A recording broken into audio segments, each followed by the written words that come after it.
Само во првата недела од официјалниот почеток на летото, спасителите на вода се соочиле со над 100 интервенции на укажување прва помош.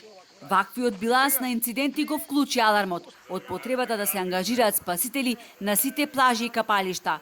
Во моментов во Охрид од 34 капалишта на крајбрежјето, само на 8 плажи се воспоставени безбедносни критериуми со ангажман на спасители.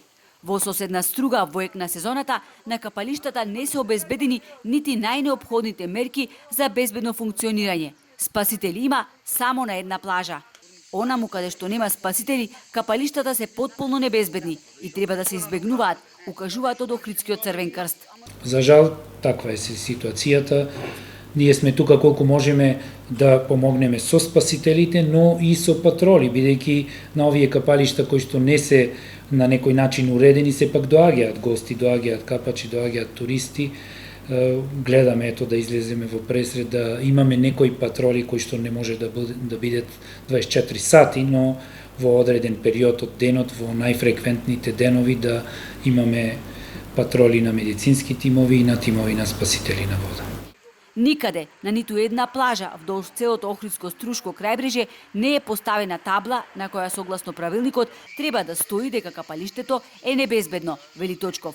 Тој апелира до сите оние кои што панисуваат со плажите да обезбедат час поскоро спасители, бидејќи во спротивно, ако се случи немил настан, одговорноста ќе биде нивна.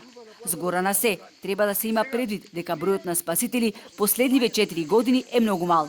Младите не само што заминуваат надвор од држава, посебно во лето, туку избегнуваат работа која што носи одговорност. Ако може нешто на телефон со титкање, тоа е најлесна работа и младиве, за жал не сите, нормално, се повеќе устремени, фокусирани на такви работи и тоа е проблемот. Тоа е проблемот што имаме се помал интерес за ова професија и нормално голем дел од спасителите, 480 спасители имаме обучено, останавме на двоцифрена бројка, затоа што рачунајте дека голем дел од спасителите се иселија во други држави заради економската состојба, дел од нив работат и како спасители, ја користат таа легитимација, тој сертификат. Во една ваква ситуација со крајни напори се обидуваме да излеземе во пресред и да одржуваме безбедност на капалиштата на Охридско-Струшкото крајбрежје. Мора да бидеме будни, вели Точков, потенцирајќи дека лани имале 14 интервенции на спасени давајници и 840 интервенции на укажување прва помош само во Охрид.